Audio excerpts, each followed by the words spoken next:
मैं तो ढूंढत ढोलूं है सतगुरु प्यारे की नगरिया। मैं तो ढूंढत ढोलूं है सतगुरु प्यारे की नगरिया। प्यारे की नगरिया सतगुरु प्यारे की नगरिया। मैं तो ढूंढत डोलूं है सतगुरु प्यारे की नगरिया।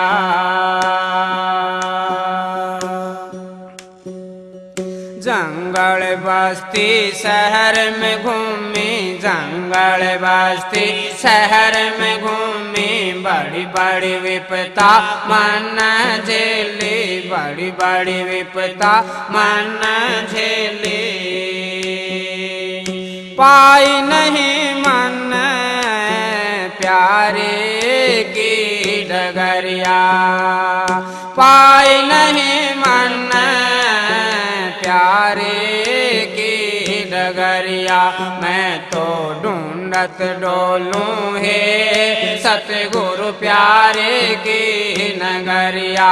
मैं तो ढूंढत डोलूं है सतगुरु प्यारे की नगरिया।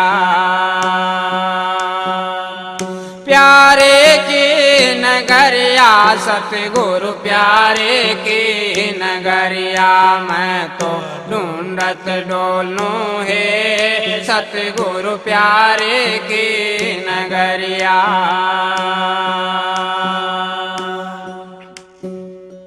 पाँच पच्चीस ने ऐसी बकाई, पाँच पच्चीस ने ऐसी बकाई, देख जकोल इत ऊत डिगाई, देख जकोल इत ऊत डिगाई।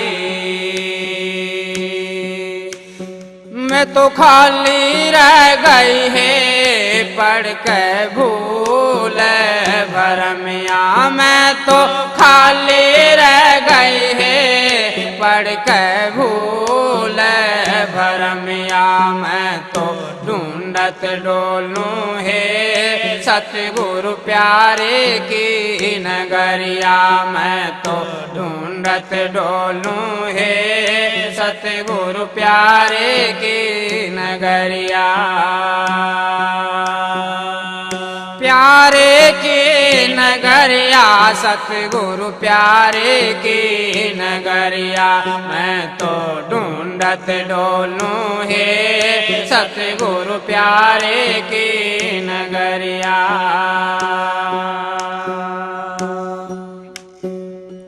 जप तप तीरथ में कुछ नहीं पाया, जप तप तीरथ में कुछ नहीं पाया, बेक टेक ने झूठा ठेका ठाया, बेक टेक ने झूठा ठेका ठाया। कैसे दिल को रोकूं है नहीं आवे सबरिया, कैसे दिल को रोकूं है नहीं आवे सबरिया। मैं तो ढूंढत डोलूं है सतगुरु प्यारे की नगरिया। मैं तो ढूंढत डोलूं है सतगुरु प्यारे की नगरिया। प्यारे की नगरिया सतगुरु प्यारे की नगरिया। मैं तो ढूंढत डोलूं है सतगुरु प्यारे की नगरिया।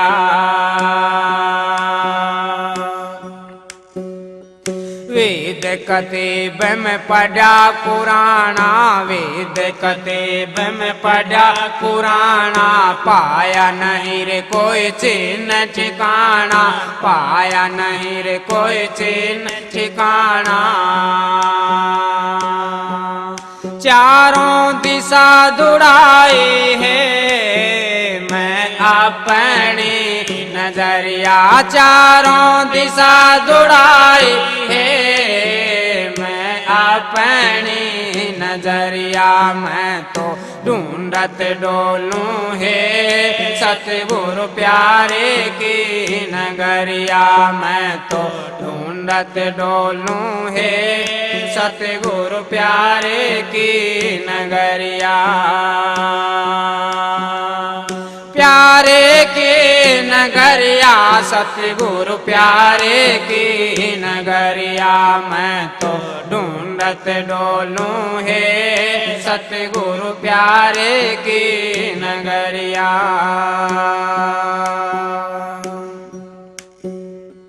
चलती चलती दिनोद में आई चलती चलती दिनोद में आई सतगुरु तारा चंद की हुई शरणाई सतगुरु तारा चंद की हुई शरणाई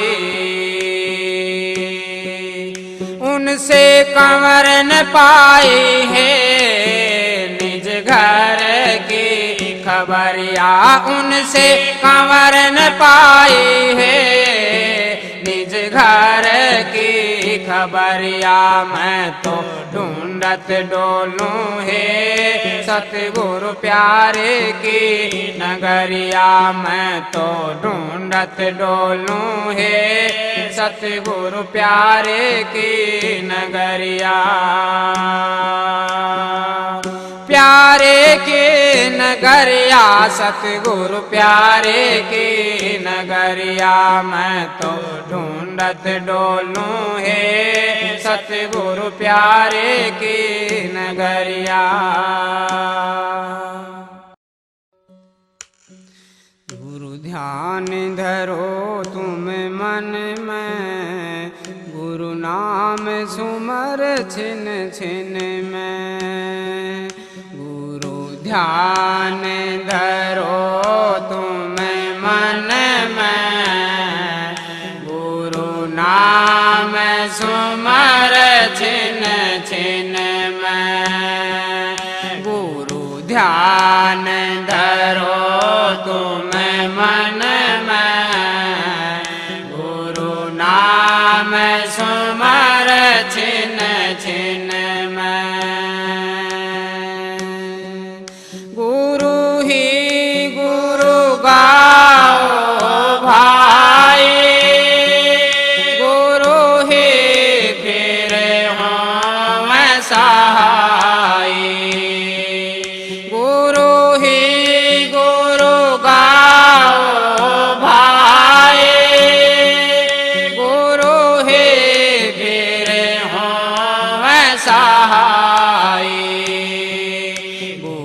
ध्यान धरो तुम मन में गुरु नाम सुमर छिन छिन में गुरु ध्यान धरो तुम मन में गुरु नाम सुमर छिन छिन में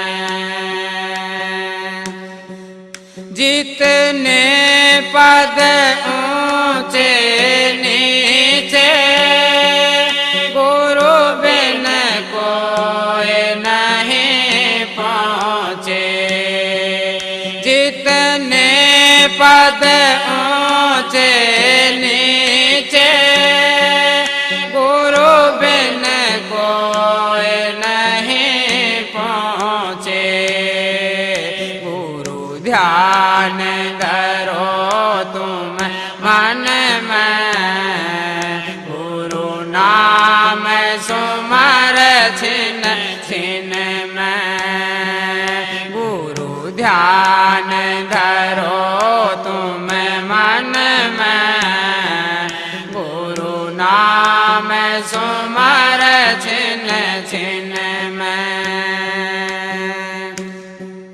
गुरु ही घट भेद लखाया गुरु सोने शिखर चढ़ाया गुरु ही घट भेद लखाया गुरु सोने शिखर चढ़ाया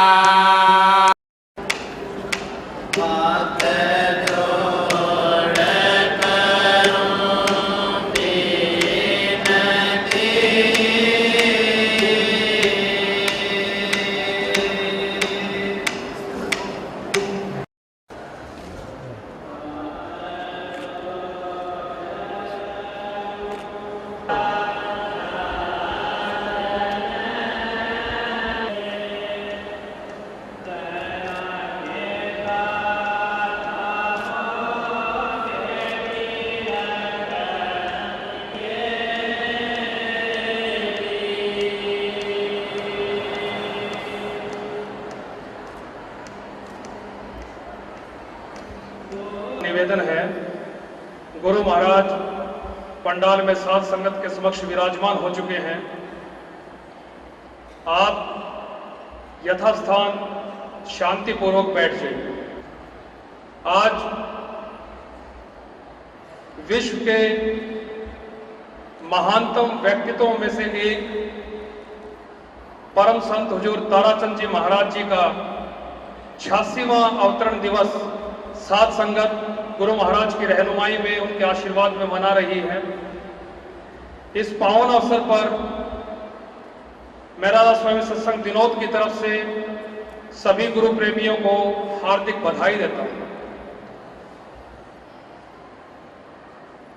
हर सत्संग प्रेमी के जीवन में, विशेषकर गुरु के चरणों में समर्पित उस साध संगत से जुड़ी सभी भाई बहनों के जीवन में आज का दिन अति महत्वपूर्ण दिन है।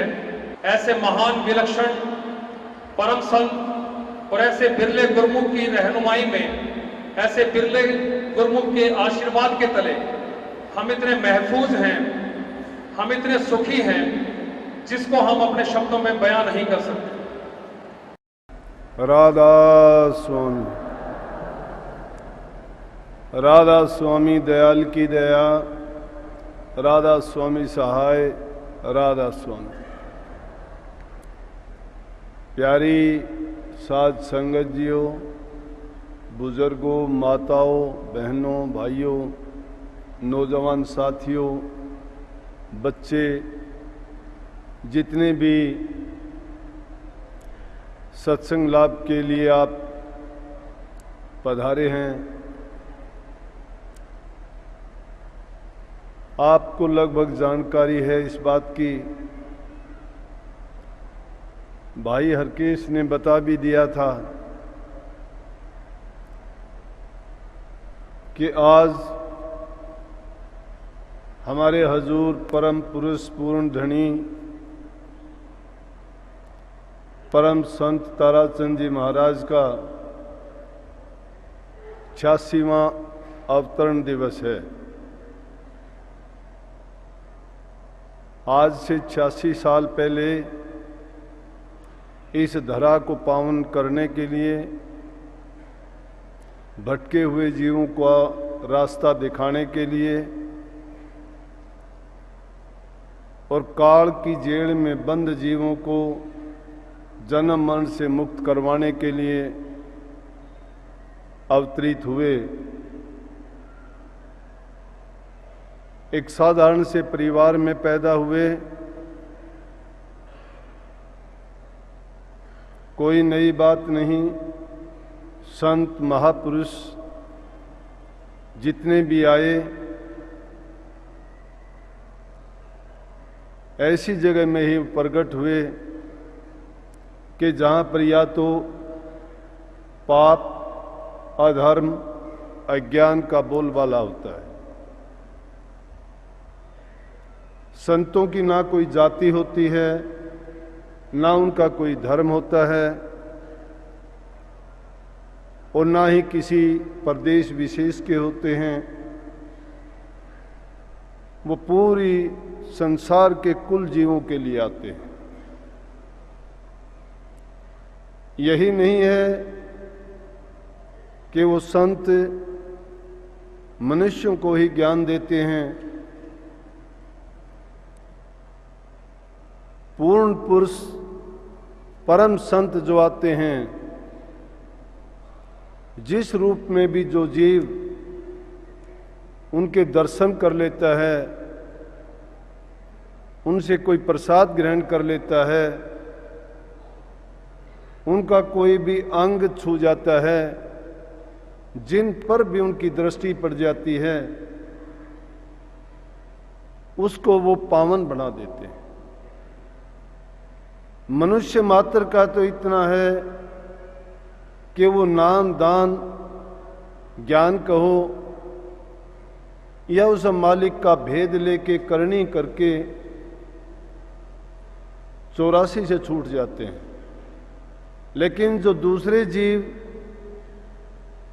उनके दर्शन पाते हैं या उनसे प्रसाद ले लेते हैं या उनकी पाक दृष्टि उन पर पड़ी होती है या किसी भी प्रकार से उनको संतों का सानिध्य प्राप्त हो जाता है, वो मनुष्य योनि में आके उनको फिर संतों का मिलन होता है और फिर नाम का भेद उनको मिलता है और आगे के जन्मों में निश्चित रूप से उनका कल्याण होता है।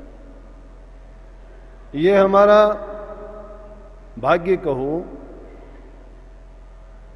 ऐसी भूमि हजूर महाराज जी जिसको बार बार फरमाते थे कि हमारा प्रदेश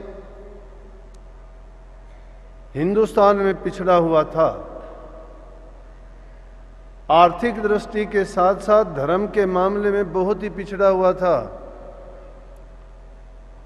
क्योंकि जब इंसान का पेट खाली होता है तो उसको प्रभु की भक्ति, नाम, धर्म, गुरु कोई चीज दिखाई नहीं देती।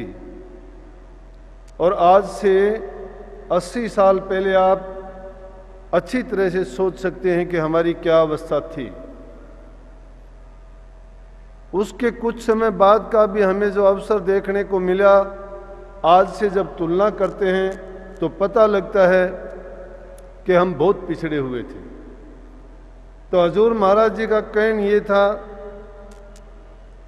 बार बार बताते थे कि जहां मैं आया हूं इस जगह पर रावण के गधे चरते थे। गधे चरने का मतलब है रावण खुद राक्षस जाति से था और राक्षसों के जो जीव या उनके काम आने की चीज है वो कितनी अच्छी और कितनी पवित्र होंगी। कहने का तात्पर्य यही था कि हम धर्म के मामले में भक्ति के से संबंधित या प्रभु भक्ति के बारे में कुछ भी नहीं जानते थे, बहुत पिछड़े हुए थे। इसीलिए इस वाणी में जो बात कही कि मैं बहुत मुश्किल से इस दौलत को लेके आया हूं, उनका जीवन चरित्र एक पुस्तक के रूप में संकलन तो करने का प्रयास किया गया है। संतों के जीवन पे ना तो कभी कोई ग्रंथ रचा गया है और ना ही रचा जा सकता है, ना ही उनके वचन की, वाणी की, शब्द की भी व्याख्या नहीं की जा सकती है। फिर भी हमारी तुच्छ बुद्धि से जितना भी बन पड़ता है हम प्रयास करते हैं कि उनका कुछ गुणगान करें, उनके बारे में कुछ बताएं। लेकिन जब संत देह रूप में प्रकट होते हैं उन पर यकीन, विश्वास लाना बड़ा कठिन होता है। उनकी जो भी बातें होती हैं, उनके जो भी कृत्य होते हैं, उनको समझ पाना बहुत ही कठिन है। परंतु कुछ जीव ऐसे भी होते हैं कि जो प्रारब्ध कर्म को लेके आते हैं और उनको पहचानने वाली आंखें होती हैं, वो उनके बारे में कुछ समझते हैं, जानते हैं, वो उनका पूरा लाभ उठा लेते हैं। लेकिन संसार में जो माया का खेल है, जो माया का पसारा है, जो काल महाराज ने रचना की है, उसमें ये जीव भटके हुए हैं। कोई पद का भूखा है, कोई धन का भूखा है, कोई संतान का भूखा है, कोई महल मकान का भूखा है, कोई इज्जत का भूखा है, कोई पद प्रतिष्ठा के लिए भागा फिरता है। परंतु मिलता क्या है इन चीजों से? सिर्फ ये हमारे तुच्छ जीवन से संबंधित हैं। इसीलिए संतों ने कभी अपने खाने की, कभी अपने पीने की, कभी अपने जीने की, कभी संसार के स्वादों की या किसी प्रकार के आनंद भोगों की कभी उन्होंने तमन्ना नहीं की, और उन्होंने यही प्रचारित किया।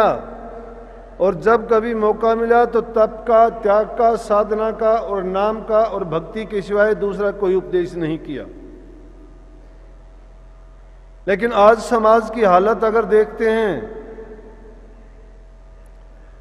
तो समाज दिशाहीन है, किशोर जा रहा है, कोई समझ नहीं है।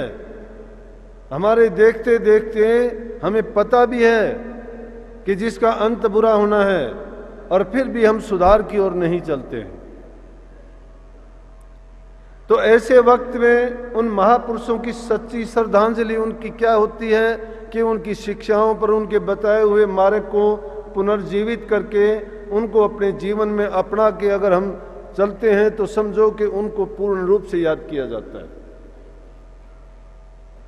ये श्राद्ध के नाम से अगर हम एक दिन उनके लिए अच्छा भोजन बना के थोड़ा बहुत दान पुण्य ब्राह्मण लोगों को करके या किसी को भोजन वितरित करके या कोई भी किसी बहाने से दान करके इन श्राद्ध के टाइम में ये चाहते हैं कि हमने अपने पितरों को खुश कर लिया। पितरों को खुश करने का ये तरीका नहीं है। जीवित बाबे की पूछे न बात, मरे बाबे को बुरा बात।